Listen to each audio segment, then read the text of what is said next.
우리 이제 환희의 왕관 프로젝트 해서 복음과 관련된 시리즈를 하고 있습니다. 지난 시간에는 이제 죄에 대해서 다각도로 살펴봤고요.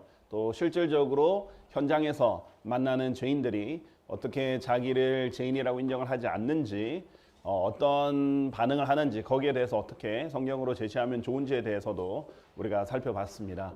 자, 오늘은 이제 지옥에 대해서 우리 다각도로 한번 살펴보고요. 지옥에 대해서 죄인들이 어떻게 반응하는지, 또 지옥에 대한 고통에 대한 다른 여러 가지 측면, 이런 부분들, 또 지옥이 어떤 곳인지에 대한 구체적인 정보들, 이런 부분들을 살펴보도록 하겠습니다. 자, 지옥의 13가지 고통, 이렇게 되어 있습니다.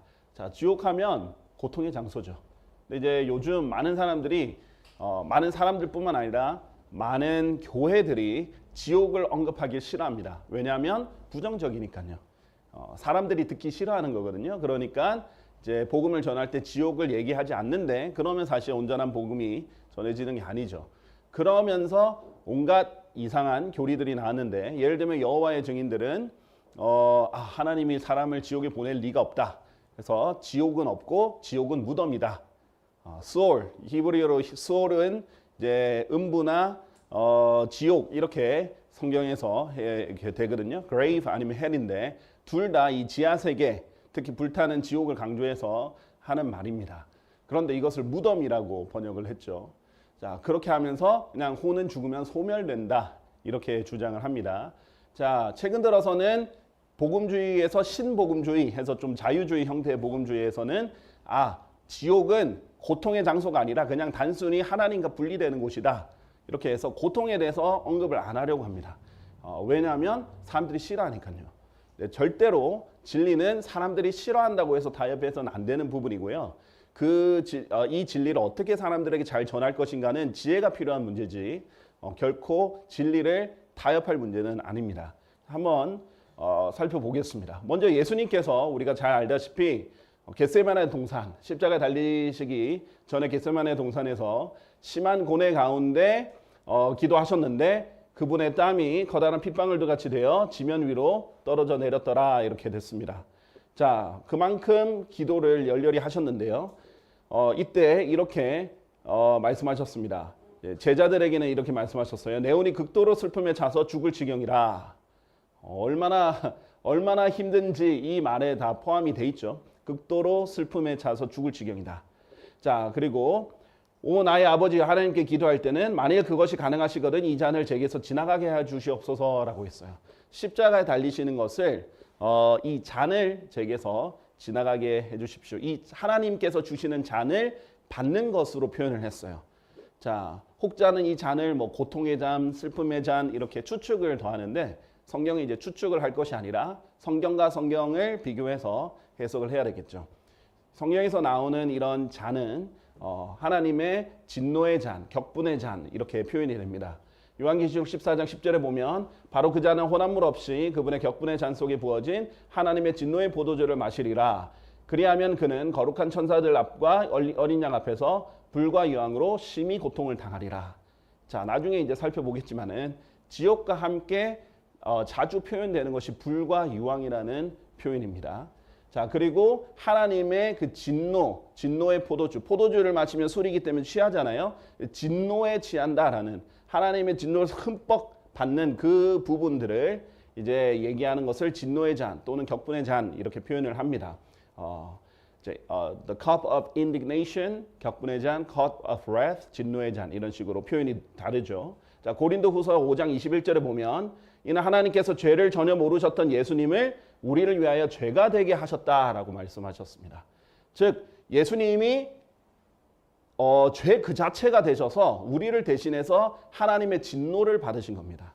자, 그렇기 때문에 예수님께서는 십자가에서 지옥의 고통을 맛보셨어요. 그 지옥의 고통을 견디셔야 됐는데, 우리를 위해서 그런 부분들이 성경이 이제 곳곳에 드러나고, 오늘 얘기하면서 예수님이 십자가와 또 비교도 될 수 있겠습니다. 자, 그렇기 때문에 예수님 자체도 겟세마네 동산에서 이 진노의 자만큼은 받지 않기를 원하셨다라고 얘기를 하셨습니다. 자, 그래서 성경에서는 이렇게 말해요. 주를 두려워하는 것은 생명으로 향하느니라. 자, 주를 두려워하면요. 생명으로 향하게 돼 있어요. 이게 아주 좋은 두려움입니다. 세상에는 이제 안 좋은 두려움도 있지만 성경에서는 아주 좋은 두려움이 주를 두려워하는 것이다. 이것이 지혜인데 이 주를 두려워하면 생명으로 향하게 돼 있다라는 거예요. 하나님의 진노를 두려워하고 하나님의 심판을 두려워하면은 생명으로 향하게 돼 있어요. 자, 그렇기 때문에 당연히 성경에 있는 그대로 지옥을 얘기하면 두려워하게 돼 있죠. 자, 그러면 생명으로 인도하게 돼 있습니다. 자, 그러니까 성경적인 방법을 써야 돼요. 하나님을 두려워하게 해야 돼요. 자, 왜 우리가 죄와 심판과 지옥에 대해서 먼저 얘기를 하게 되느냐? 물론 이제 전하는 방식에 따라 먼저 사랑에 대해서 얘기했다가 진노를 얘기를 할 수도 있고 뭐 순서는 그때그때에 따라서 이렇게 적절하게 적용할 수 있겠지만은 우리가 기본적으로 죄와 심판과 지옥을 왜 먼저 말을 하게 되냐면 하나님의 사랑을 더 부각시키기 위해서요. 그 죄인들을 생명으로 이끌기 위해서입니다. 그 사람들이 너무 두려워서 지옥에서 구원받고 싶습니다. 제가 구원받으려면 어떻게 해야 되겠습니까? 라고 말하게 해야 되는 겁니다. 그게 생명으로 이끄는 방법이고요. 시편 119편 120절에 보면 당신을 두려움으로 제 육체가 떠나이다. 너무나 두려워, 사람이 너무나 두려워서 떤다라는 거예요. 진짜 말 그대로 이 몸이 떠는 거예요. 그리고 제가 당신의 심판들을 무서워하나이다. 하나님 심판을 무서워해야 됩니다. 이게 경건한 두려움입니다. 주를 두려워하는 것이 곧 지혜요. 악에서 떠나는 것이 명철이라. 하나님 두려워하면 당연히 악에서 떠나려고 하고 어디를 향해 하려고 해요? 생명을 향하는 것이 되는 것이죠. 그래서 지옥은 아주 경건한 두려움이라고 볼 수 있습니다. 자, 이 미국에서 Pew Research Center이라고 해서 당신은 지옥이 존재한다고 믿으십니까? 해서 기독교인 대상으로 설문조사를 했습니다. 자, 근데 놀랍게 미국의 가톨릭 신자의 29%와 주류 개신교인의 40%와 복음주의 개신교인의 11%가 지옥의 존재를 믿지 않는다고 대답을 했다고 합니다. 지금 무신론자를 얘기하는 게 아닙니다. 다른 종교, 불교나 다른 종교를 얘기한 게 아니라 미국 기독교 내에서 이렇게 설문조사를 했더니 이렇게 많은 사람들이 지옥을 믿지 않는다라고 얘기를 한 거예요. 자, 유럽과 미국 같이 이제 우리나라도 점점 이제 현대화가 돼가면서 이 서구권의 영향을 많이 받잖아요. 특히 대학에 가면요, 불가지론자들이라든지 skeptist 이런 한국말로 뭐라고 해야 되나? 하여튼 이게 냉소적인 그런 사람들은요, 기독교에 대해서 냉소적인 사람은요, 지옥을 가지고 하나님을 거부합니다. 어떻게 하나님이 사람을 영원히 불태울 수가 있냐 하면서 하나님을 마치 불의한 하나님으로서 인간 중심이 돼서 그래요. 예전에는 이제 인본주의가 아니라 인간 중심이 아니라 하나님 중심이었던 신본주의 사상이었기 때문에 당연히 그렇게 생각을 안 했는데 요즘은 다 인간 중심이기 때문에 인간을 죽였기 때문에 나쁜 신, 인간을 지옥으로 보내니까 나쁜 신, 이렇게 하나님을 나쁘다고 이렇게 얘기를 하게 되는 그런 분위기가 있고, 여기에 밀려가지고 기독교인들이 지옥에 대해서 점점 얘기를 안 하고 나중에 교리까지 지옥은 없어. 사실 지옥은 그냥 비유야. 지옥은 그냥 느낌이야. 지옥은 그냥 예수님 안 믿으면 지옥이야. 이런 식으로 지옥을 회피해버리거나 교리적으로 왜곡을 해버리죠. 성경에서 너무나 명확하게 지옥이라고 표현한 부분들 얘기해 보겠습니다. 마가복음 9장 47절 48절. 일단 성경에 보면은 지옥에 대해서 가장 많이 설교하신 분이 예수님이에요. 그 어떤 예언자들이나 그 어떤 사도들보다 지옥에 대해서 가장 많이 언급하신 분이 예수님입니다. 우리도 지옥이 어떤 곳인지 구체적으로 아는 이유가 예수님 덕분이에요. 자, 구약보다 훨씬 더 많은 계시가 신약에 지옥에 대해서 나왔는데 예수님이 하신 얘기입니다. 그리고 만일 너의 눈이 너를 실족시킨다면 그것을 뽑아내 버리라. 내가 한쪽 눈을 지닌 채 하나님의 왕국 안으로 들어가는 것이 두 눈을 가진 채 지옥의 불 속으로 던져진 것보다 나으니라. 그곳에는 그들의 구더기도 죽지 않고 불도 꺼지지 아니하느니라 라고 했어요. 자, 이게 영적인 겁니까? 비유입니까? 지금 예수님이 눈을 뽑아버리라 이렇게 했을 때 비유를 얘기하신 게 아니에요. 실질적인 눈을 가지고 얘기한 거예요. 자, 눈을 뽑아버리길 진짜 원해서가 아니라 지옥에 가느니 차라리 한쪽 눈이 실명되는 게 낫다라고 얘기를 하시는 겁니다. 자, 그리고 지옥 불속이라고 말했죠. 지옥불, 영어로 hellfire. 지옥불이라는 말은 예수님이 최초로 사용하신 말이에요. 지옥불입니다. 무덤은 불이 없죠. 그렇죠? 지옥불이에요. 자, 그 다음에 구더기도 죽지 않고 불도 꺼지지 않는 영원한 불이라는 개념도 예수님이 직접 말씀하신 거죠. 하나님께서 이렇게까지 경고하면서 절대 가지 마라 라고 경고하시는 분이시고, 또 예수님은 우리를 사랑하셔서 거기 안 가게 하시려고 지옥에 대해서 가장 많이 언급을 하신 것입니다. 자, 언젠가 여호와의 증인이 저한테 이렇게 얘기를 하더라고요. 만나서 지옥은 없다고 이렇게 얘기를 하더라고요. 그러면서 이제 제가 지옥이 있다고 얘기를 했더니 여호와의 증인이 지옥이 한자로 뭐냐? 땅지에 감옥할 때 옥 아니냐? 그러니까 지옥은 없다는 거예요. 그래서 제가 정확하게 그 뜻이라고. 그러니까 아마 여호와의 증인은 지옥과 천국과 지옥이 저 멀리 안 보이는 하늘 어딘가에 있었다고 생각을 했나 봐요. 근데 아니요, 정확하게 그 뜻입니다 하고 제가 마태복음 12장 40절 보여드렸어요. 이는 요나가 고래의 뱃속에 3일 낮과 3일 밤이 있었던 것과 같이 인자도 그처럼 3일 낮과 3일 밤을 땅의 심장 속에 있을 것이기 때문이라.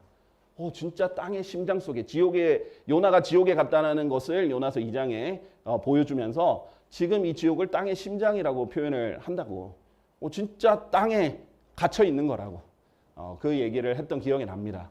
자, 그래서 우리가 지옥을 어떻게 조금이라도 지금 이 땅에서 조금이라도 살짝 맛볼 수 있는 또는 볼 수 있는 곳이 이제 용암이 솟아 나오는 것이라고 할 수 있겠죠. 우리 용암을 보면 땅 속에 엄청난 불덩이들이 있다는 것을 우리가 알고 있잖아요.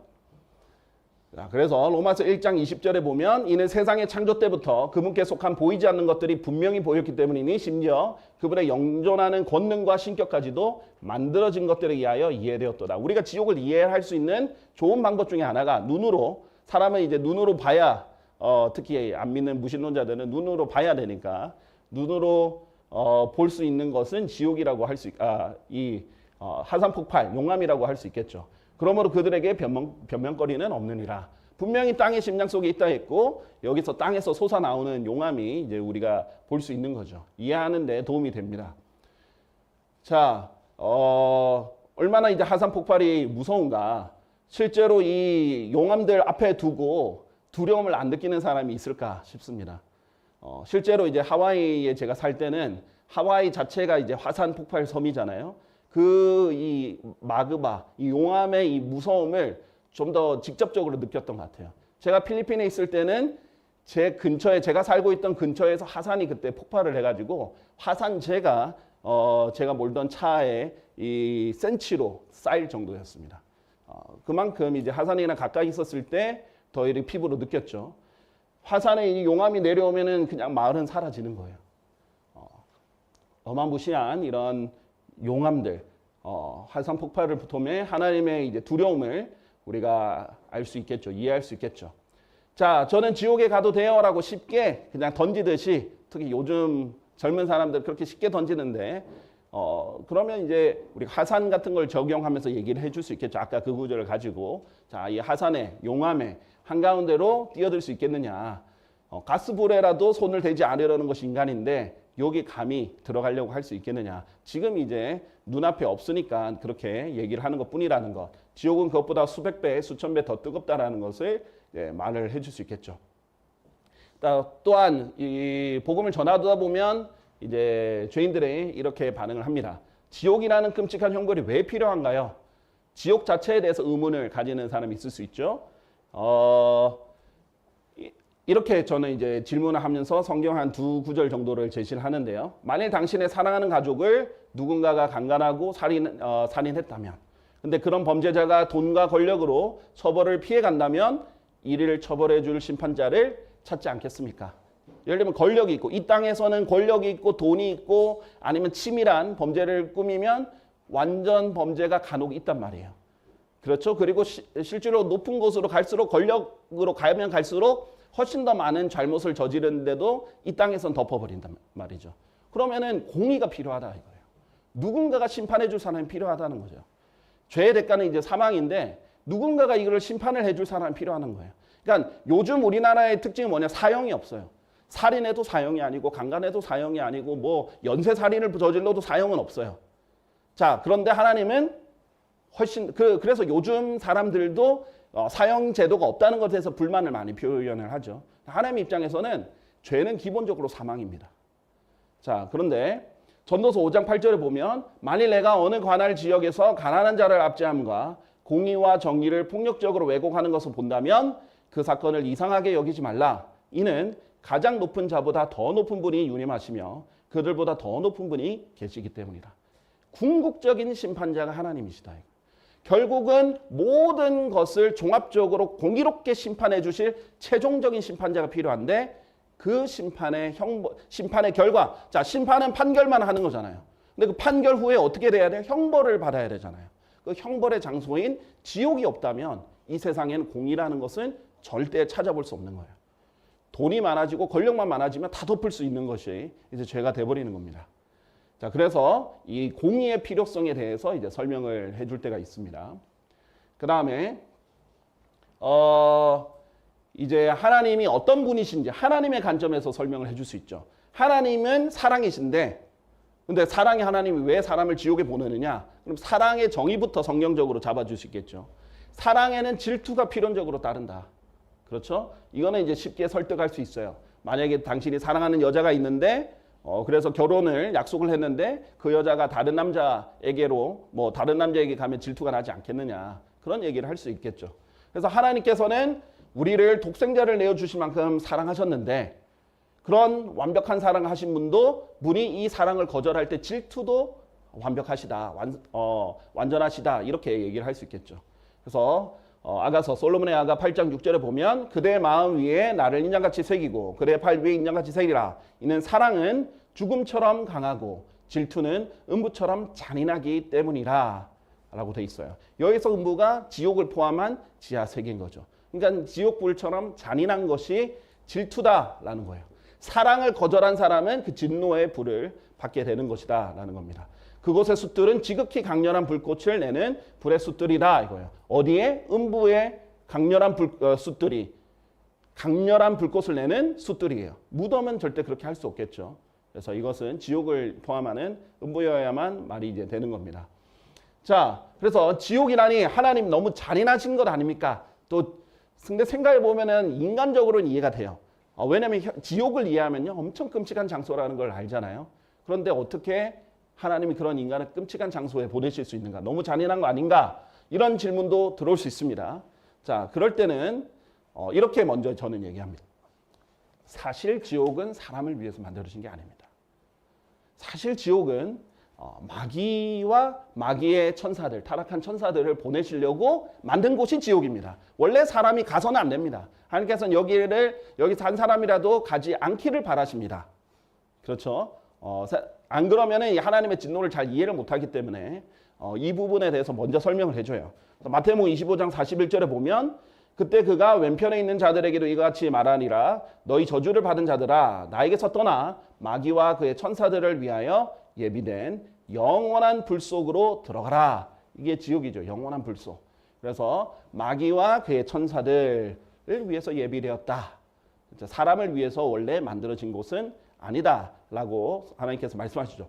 결과적으로는 뭐냐면 사람이 하나님이 아닌 하나님을 거절하고 마귀 편에 따르기 때문에 마귀와 함께 영원히 있게 되는 것뿐이에요. 자, 그리고 이런 사람도 있을 수 있어요. 난 지옥에 안 갈 거예요. 자, 그런데 그 사람이 어떤 마음이냐면 정말 지옥에 두려워서 구원받고 싶습니다가 아니라 예수님도 거절하고 자기는 지옥에 안 갈 거라고 마치 자기가 조정할 수 있는 것처럼 자기가 결정할 수 있는 것처럼 자기가 컨트롤할 수 있는 것처럼 얘기를 하는데 자 보세요. 예수님을 거절하고 받아들이고는 자기의 선택이에요. 근데 예수님을 거절했는데도 지옥을 안 가는 거는 자기가 선택할 수 없어요.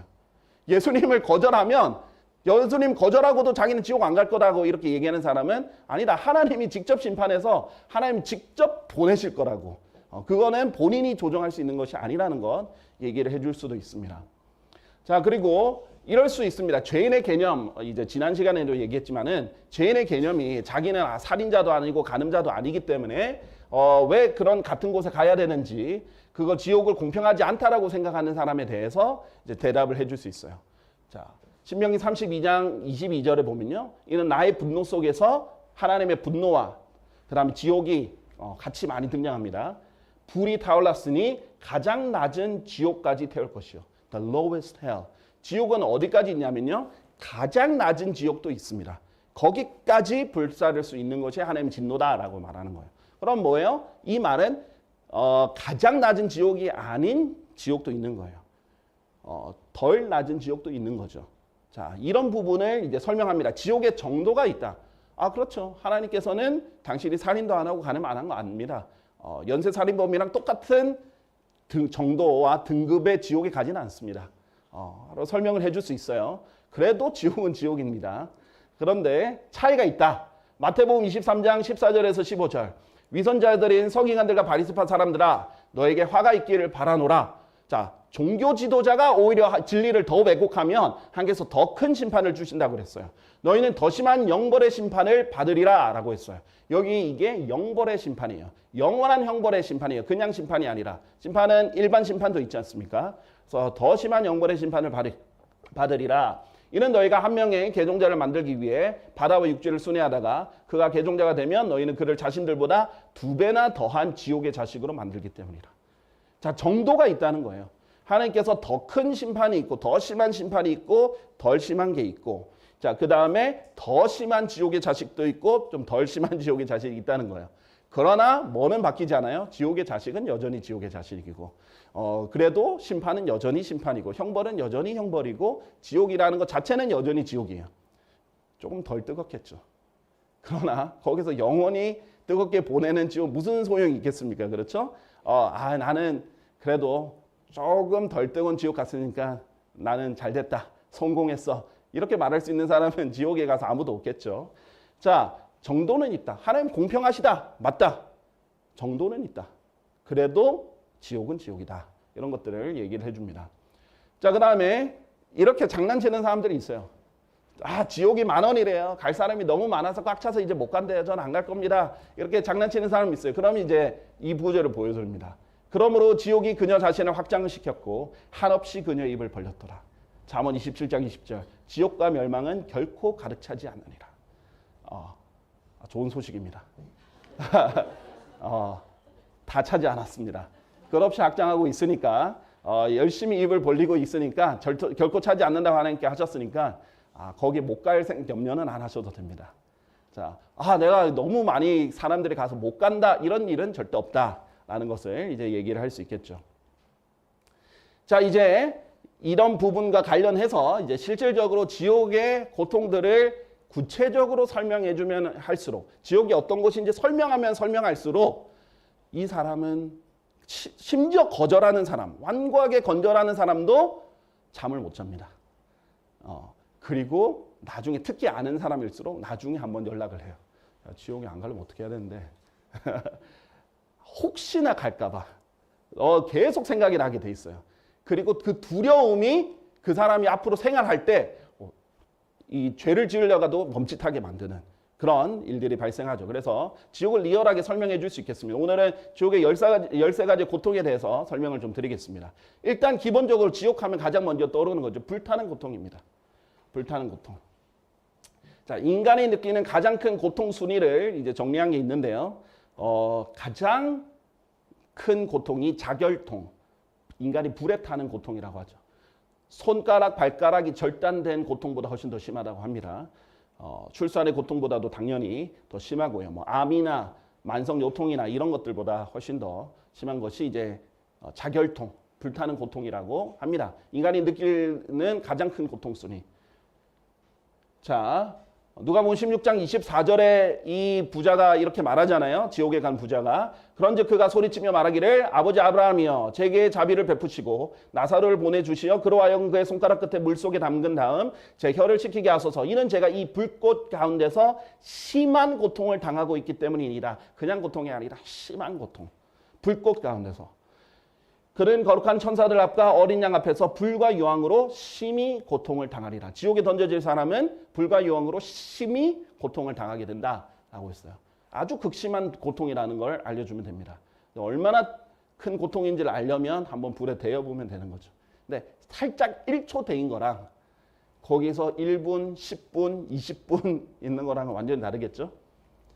자, 그런데 불과 유황이 자꾸 나오잖아요. 이 유황의 특징은요. 유황불의 특징은 유황이 뜨거우면 액체로 녹습니다. 끈적끈적해지고 유황불은 특히 붉은 빛보다는 푸른 빛 아니면 점점 진해지는 진짜 어두운 불빛의 특징을 이제 나타난다고 해요. 그리고 이제 온도가 높을수록 그런 차이가 있는데 그건 나중에 얘기를 하고요. 밀도가 높은 액체는 빠르고 강하게 고통을 준다고 합니다. 자, 예를 들면 오븐이 원래 물 끓일 때 물보다 더 뜨겁다고 합니다. 근데 오븐에 그 기체에 닿으면 여러분이 화상을 쉽게 이렇게 강하게 닿지는 않아요. 근데 끓는 물에 손을 넣으면 화상을 훨씬 더 크게 입는다고 합니다. 왜냐하면 액체가 훨씬 더 밀도가 강하기 때문에 접점이 훨씬 더 많죠. 그래서 이 그 지옥의 특징이 뭐예요? 불의 호수. 지옥이 결국 최종 장소가 영원한 불이라고 했잖아요. 지옥이 없어지고 불의 호수가 새로 생기는 게 아니에요. 지옥이 결국 불의 호수에 합세하는 겁니다. 영원한 불 속에 가는데 그게 불의 호수로 표현이 되고 유황불로 표현이 돼요. 그러니까 액체로 녹은 유황 그 불의 호수에 담겨져 있는 겁니다. 자, 불에 그냥 기체에 닿는 게 아니죠. 자, 보면은 불이 이제 특히 어떤 연료로 타느냐에 따라서 조금씩 다를 수 있는데요. 특히 이제 강한 불일수록 색깔이 처음에는 좀 밝아졌다가 더 강할수록 어두워집니다. 색깔이 청색으로 진한 청색으로 남색으로 이렇게 진해지는 특징이 있습니다. 끓는 물의 뭐 300배가 되는 이런 용암도 또 푸른 빛의 불도 이렇게 되는 거죠. 그래서 뭐 한국가스공사에서도 불이 강할수록 파래진다 이런 부분들 이제 선전을 하더라고요. 더 뜨겁다 이런 얘기를 합니다. 자, 두 번째 연결해서 이 불의 고통에 연결을 해서 흑암, 암흑, 이 어두움의 고통에 대해서 얘기를 해보겠습니다. 마태복음 25장 30절에 보면 그런즉 너희는 그 무익한 종을 바깥 어둠 속으로 던지라. 거기에는 울며 이를 가는 일이 있으리라. 자, 지옥에 대해서 울며 이를 가는 곳이다 라고 설명하면서 이곳을 바깥 흑암, 어둠 이렇게 표현을 합니다. 어두운 곳이에요. 어두운 곳인데 이 불의 호수에서 타고 있는 거예요. 끓고 있는 겁니다.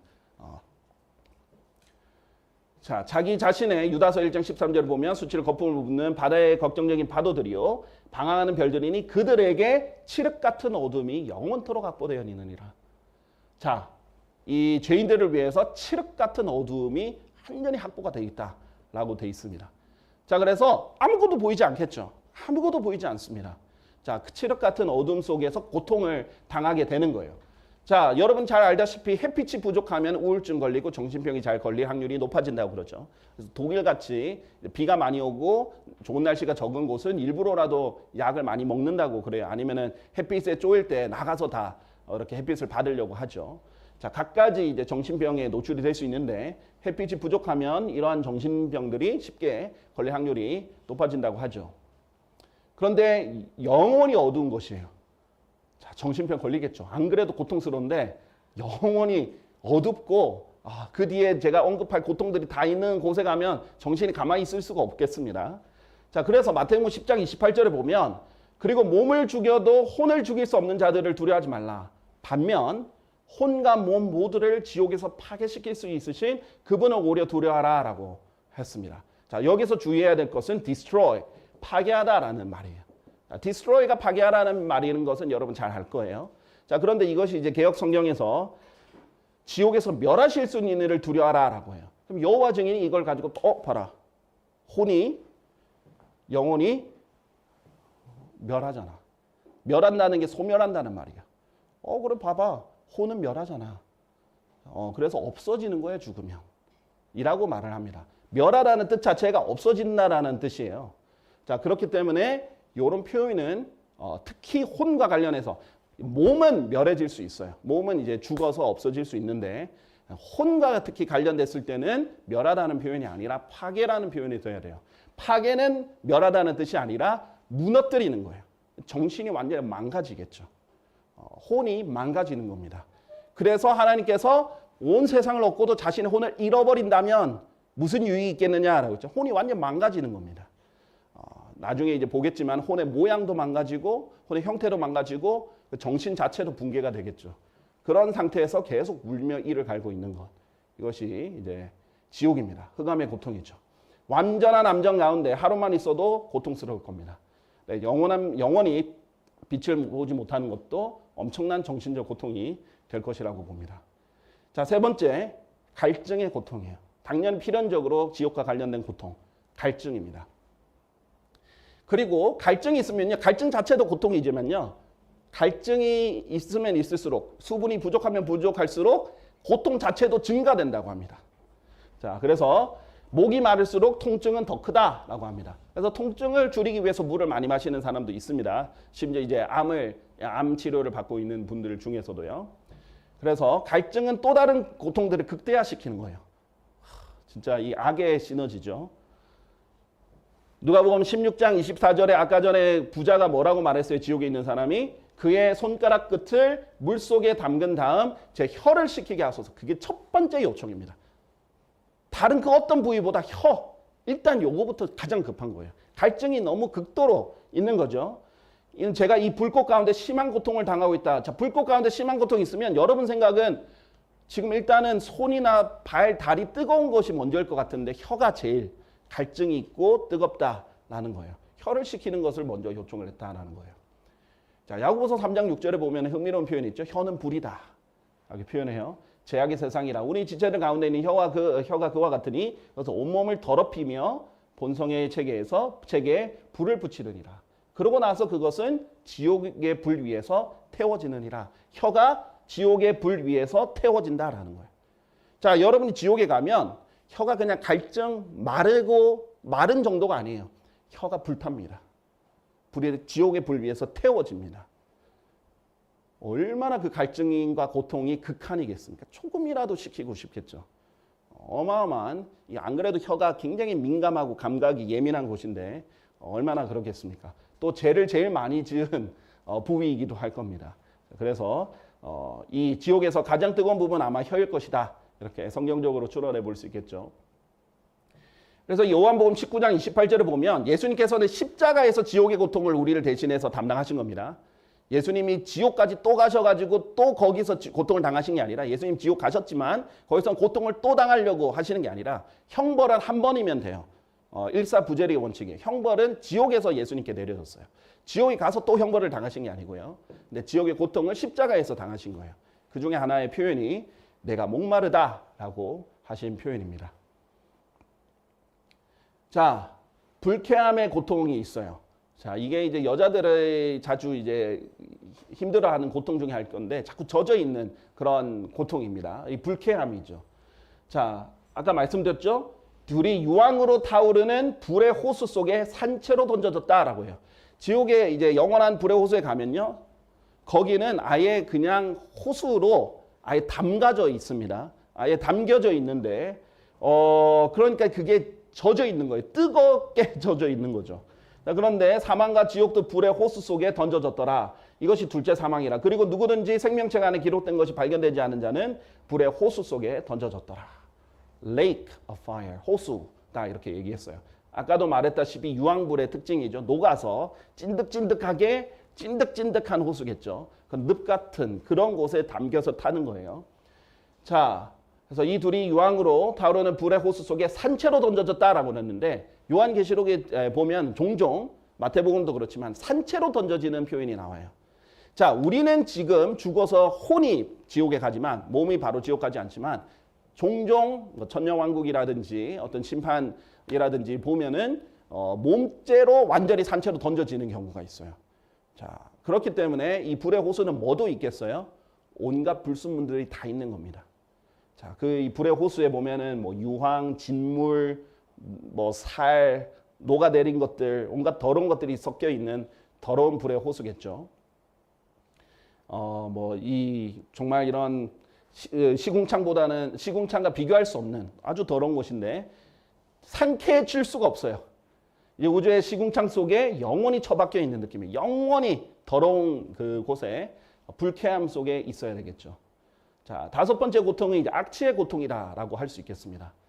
이사야서 34장 9절에 보면 그런즉 그곳의 계율들은 역청으로 변할 것이요 그곳의 진토는 유황으로 변할 것이요 그곳의 토지는 불타는 역청으로 변하리라 라고 되어 있습니다. 자, 이게 나중에 이제 교리적으로 설명할 때가 있을 텐데 천년왕국에는 눈에 보이는 지옥이 있습니다. 그래서 산채로 던져버리시거든요. 몸을 입은 채로. 자, 이 눈에 보이는 지옥의 특징 중에 하나가 이제 역청과 유황 이렇게 표현을 합니다. 자, 역청, 유황. 유황 냄새 맡아보신 분은 아실 거예요. 달걀 썩은 냄새죠. 자, 그리고 역청의 이 쾌쾌한 냄새와 살 타는 냄새, 오물 냄새, 뭐 상처에서 나는 냄새, 온갖 더러운 냄새들이 함께 있겠죠. 그리고 이제 마귀의 이름 자체가 베엘세붑이라는 이름 자체가 파리들의 대왕인데 온갖 더러운 영들이 거기에 또 있다라고 했어요. 자, 요는 뭐냐면 엄청난 악취가 있을 거라는 거죠. 성경에 보면 죽은 파리들이 약제사에 향유해서 악취가 나게 하는 것이 악취가 나게 한다라고 얘기했어요. 그러니까 죽은 파리들이 그 시체가 향기로운 향유에 악취가 나게 할 정도면 완전히 그 더러운 거기에는 얼마나 악취가 심하겠습니까? 그래서 더러운 것들이 모두 모이는 지옥의 악취는 뭐 구역질, 멀미, 두통, 불쾌감 등을 다 일으킬 것이라고 봅니다. 더 심하겠죠. 그런 악취의 고통도 영원히 있을 거예요. 환기를 시킬 수가 없는 그런 고통 가운데 있을 겁니다. 자, 소금의 고통이라고 했습니다. 자, 지옥은 소금과 밀접한 관계가 있습니다. 자, 우리가 이제 알다시피 소금은 일단 천일염 바다에 있는 소금 그 자체를 이제 볶거나 구워서 만드는 게 일반 소금이라고 하죠.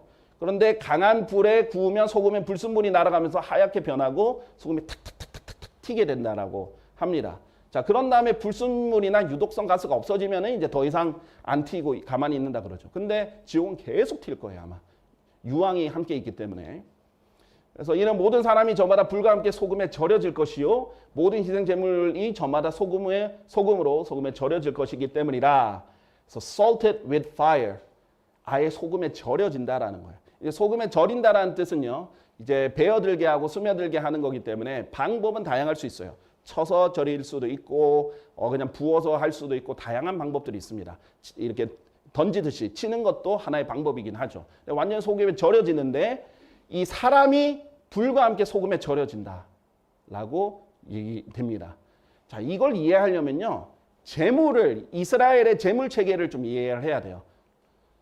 자, 그래서 이 salt라는 동사 자체가 뿌리는 것뿐만 아니라 아예 이 베이게, 흡수하게 만드는 부분도 있고요. 아니면 간을 맞추는 그런 걸 다 통칭하는 거기 때문에 소금으로 치는 거는 이제 한 가지 방법뿐이죠. 다 포함될 수 있습니다. 자, 에스겔서 43장 24절을 보면 그리고 너는 그것들, 여기 희생제물들이거든요. 주 앞에 바쳐야 하고 제사장들은 그것들 위에 소금을 쳐야 하나니 희생제물들, 양, 소, 이런 것들이 그것들 위에 소금이 쳐야 된다. 여기선 치는 것은 cast, 진짜 던지는 거죠. 더 쳐야 하는데 그들은 그것들을 주께 번제물로 바칠지니라 했어요. 희생제물을 이렇게 바칠 때 소금을 치는 거예요. 자, 그런데 이 희생제물 어디서 바치는 거예요? 번제단에서. 이 놋으로 된 번제단, 놋제단에 바칩니다. 이 놋제단이 지옥의 예표예요. 그래서 이 성막을 보면 이 지옥의 형벌을 내가 받아야 되는데 대신 이 동물이 받아준다. 그 구약서에는 자기 눈으로 직접 보는 거예요. 자기가 직접 바치면서 이것을 보는 건 내 죄 때문에 이 죄 없는 양이 매하면서 이렇게 도살당하고 태워지고 이런 걸 눈으로 보는 거예요. 그리고 씻고 그러고 나서야 죄값을 치르고 찢고 그러고 나서야 성막 안으로 제사장이 나 대신 들어갈 수 있는 게 구약의 형태였죠. 자, 그래서 이것이 지옥의 고통을 연상을 시켜주는 거예요. 예수님이 하나님의 어린 양으로서 우리를 대신해서 이 지옥의 고통을 당하신 거다라는 거예요. 그런데 이것을 거절한다. 자기가 제물로서 영원히 그 진노의 제물로 불태워져야 돼요. 근데 소금이 쳐지는 겁니다. 자, 그래서 레위기 2장 13절을 보면 너는 너의 모든 제물들과 함께 소금을 바칠지니라 이렇게 얘기했습니다. 자, 그래서 소금과 불이 계속해서 뿌려진다라고 생각해 보세요. 그냥 타닥타닥 튀면서 고통이 있겠죠. 특히 소금요. 상처에 닿으면 고통이 12배가 더 이제 설탕보다 훨씬 고통 12배가 더 가해진다 그러죠. 삼투압 현상이 일어나면서 그렇다고 하네요. 근데 실제로 경험해 보면 상처에 소금 뿌리면 치료는 빨리 되는데 엄청 쓰라립니다. 그래서 고문할 때 예전에 상처에 소금을 뿌리는 사람들도 있었는데요. 자, 보세요. 갈증도 고통을 증가시키죠. 소금도 고통을 증가시키죠. 악취에, 뭐 흑암에, 온갖 고통에 인간이 느낄 수 있는 모든 고통의 종합 세트라고 보시면 됩니다. 상상을 우리가 할 수 있는 모든 고통이 종합적이다라고 되어 있습니다. 자, 그래서 우리가 사해를 보면요. 죽은 바다라는 뜻이죠. 사해. 여기는 생물을 살 수가 없어요. 왜냐하면 염도가 일반 바다의 10배 정도 되거든요. 그래서 34.2%예요. 제가 사해를 가봤는데요. 와, 사해는 가만히 앉아 있어도 뜹니다. 굳이 수영을 안 해도 되고 뭐 눕지 않아도 엎드리지 않아도 떠요. 앉는 자세로도 뜹니다. 그만큼 이 소금이 밀도가 강하기 때문에 이렇게 띄우죠. 그래서 창세기 19장 24절에 그런데 어떻게 사해에 이렇게 소금이 많이 쌓였을까 생각해 보신 적 없으세요? 왜 유독 사해냐?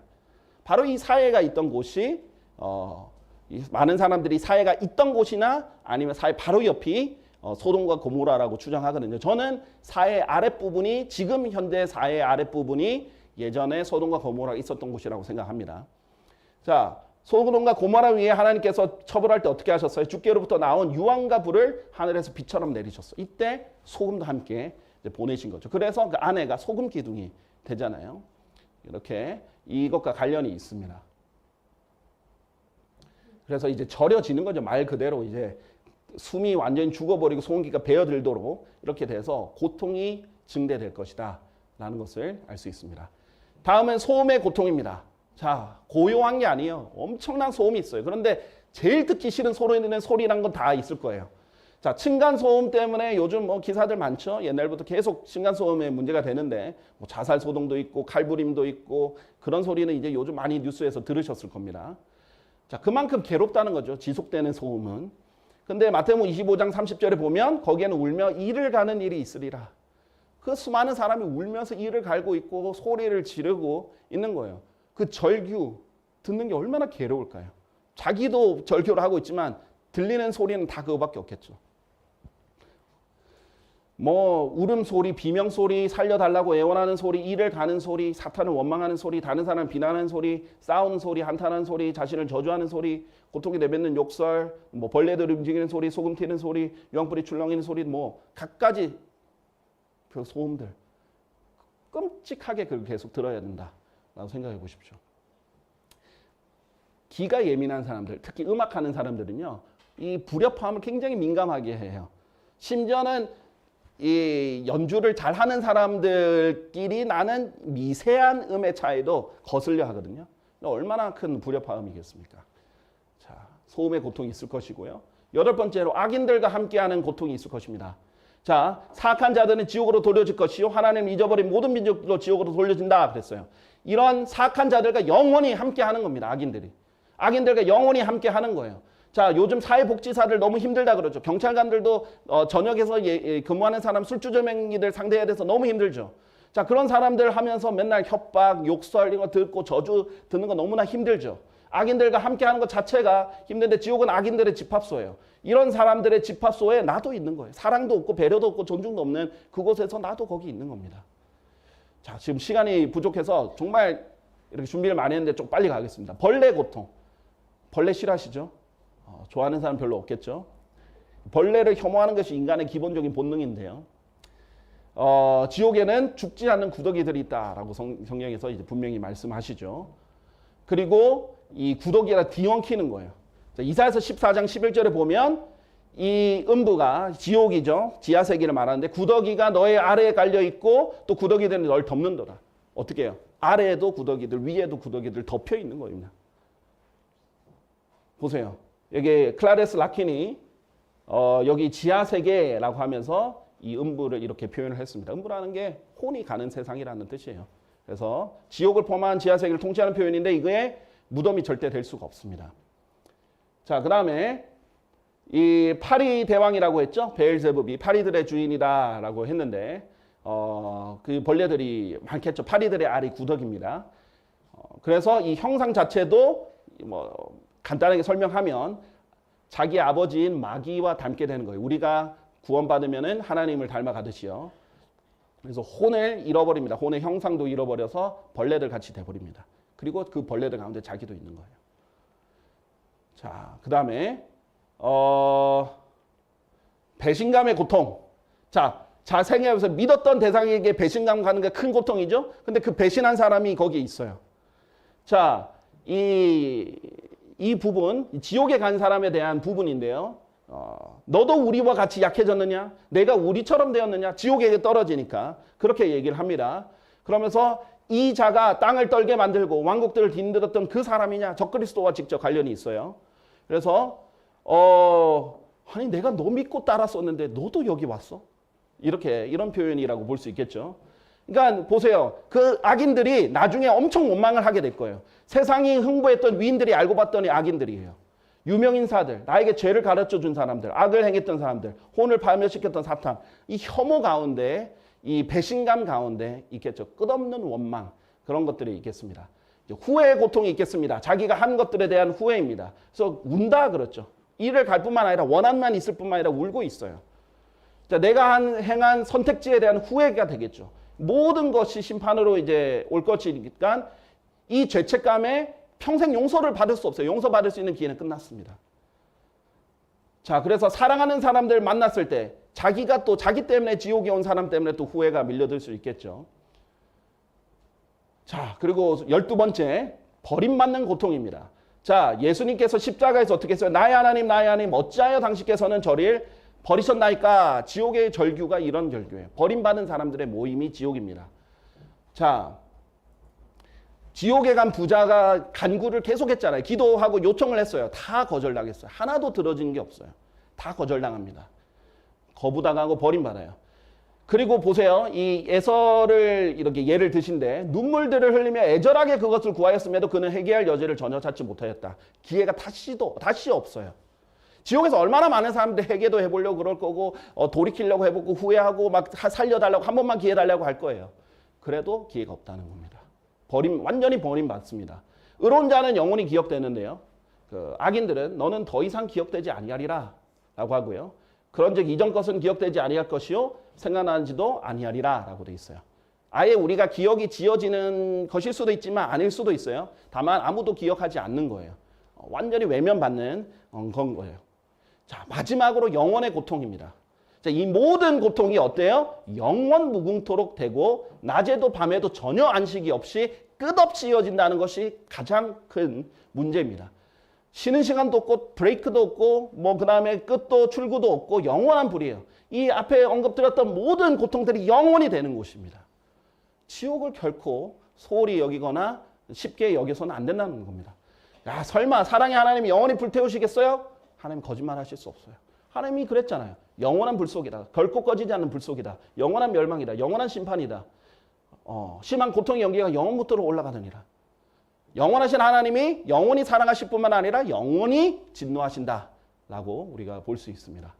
자, 결론을 맺겠습니다. 그리스도인이 지옥에 가지 않는 이유는 그리스도께서 그 형벌을 대신 치러주셨기 때문이에요. 자, 그래서 우리는 그 형벌을 대신 치러준 예수님은 감사합니다 하고 받아들이기만 하면 되는 거예요. 이만큼 간단한 게 없어요. 자, 그래서 복음은 일단 지옥에 대해서 강조를 해야 그 사랑을 잘 받아들일 수 있다. 이렇게 말씀드리면서 여기까지 하겠습니다. 감사합니다.